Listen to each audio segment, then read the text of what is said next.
What's up, GI Dojo fans? Today we are going to look at what could be the final 12-inch GI Joe that Hasbro ever produces. This was the Snake Eyes from Snake Eyes, the GI Joe Origins movie from, I think, 2020, 2021. I forget when it was actually released. It got held up because of you know what.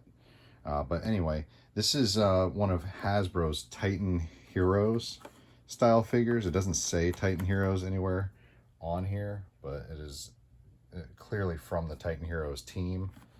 Titan Heroes is a series of Hasbro figures, mostly Marvel, but they kind of like encompass lots of different properties that Hasbro licenses, and they sell them for like between $8.99 and like $11.99, but depending on where you look at.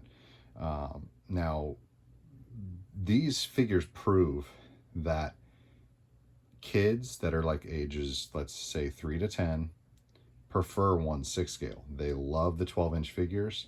The line's been running. Hasbro's Titan Heroes have been running since like 2012.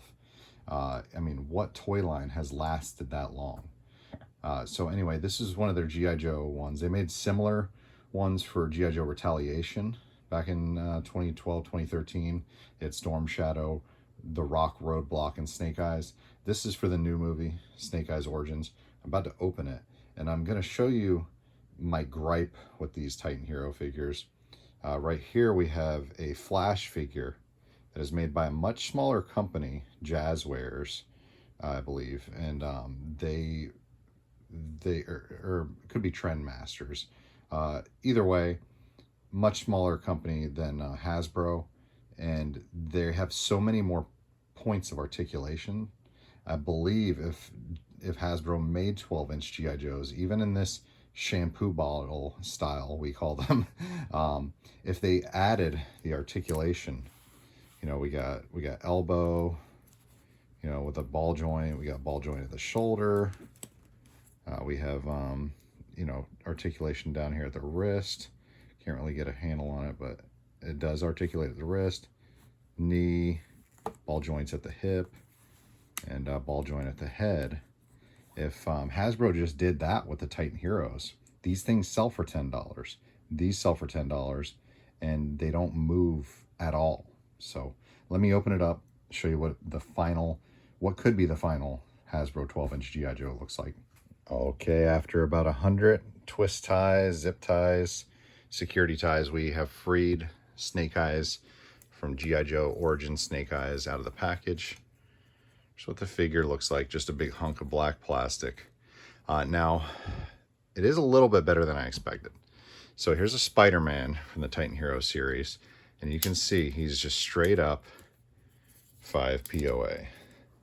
All he can do is sit down, and that's all he can do. Anyway, now I was impressed. There is a sword, katana sword with scabbard, with sheath. So Snake Eyes does have a weapon. Now, the Titan Heroes, I guess they are improving a little bit, because I do have a newer Wolverine as well. And they have at least added ball joints at the shoulders, and sort of ball joints at the hips. So there's a little more articulation. But again, they sell these guys for $10, and these figures have way more dynamic posing capabilities here. See there, we got the swivel at the wrist, elbow, and that can swivel around. Kind of hard to do this one-handed, but you guys get the point. So my pitch to Hasbro is that you take G.I. Joe, you make budget figures for $10. If this company, Mattel, and later Trendmasters, I believe, they both make DC figures with all this articulation, selling for $10. If they can do it, you guys can afford to do it. So do that on G.I. Joe. Make the classic 60s looking G.I. Joe, but with this hard plastic right here. Just add this same articulation on these cheap hard plastic bodies.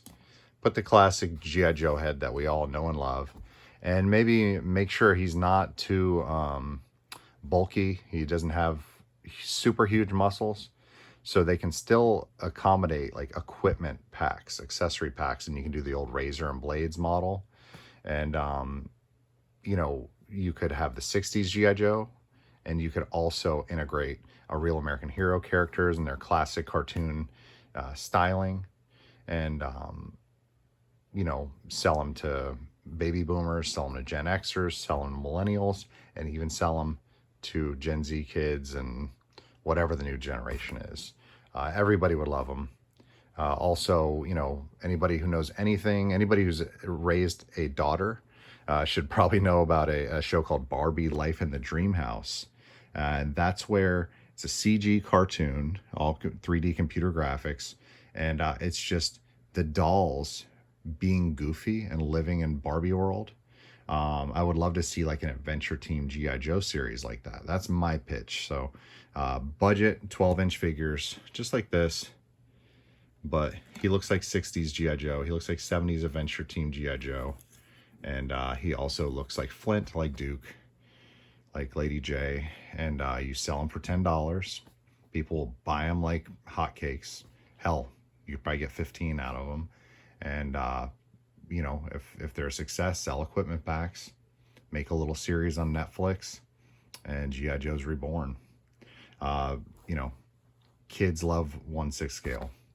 When you play test, kids in 2024, they're always going to gravitate to a big Titan Heroes Hulk, not a little, you know, 3 3/4. You know, they love these big figures. There's a reason they've been selling for 10 years straight. So anyway, that's the look at what could be the final Hasbro 12-inch G.I. Joe, unfortunately. And that is my rant on Titan Heroes and their poor articulation. And that is my pitch to Hasbro on how to fix the G.I. Joe brand. And keep making classified for the adult collectors. But the adult collectors would collect these kind too. So have a good one, guys. Oh, epilogue. There is a wrist swivel on the Snake Eyes figure. Here he is holding his katana. And there is the scabbard, the sheath plugged into his back peg. That's the most dynamic that the posing can get, guys. So anyway, have a good one.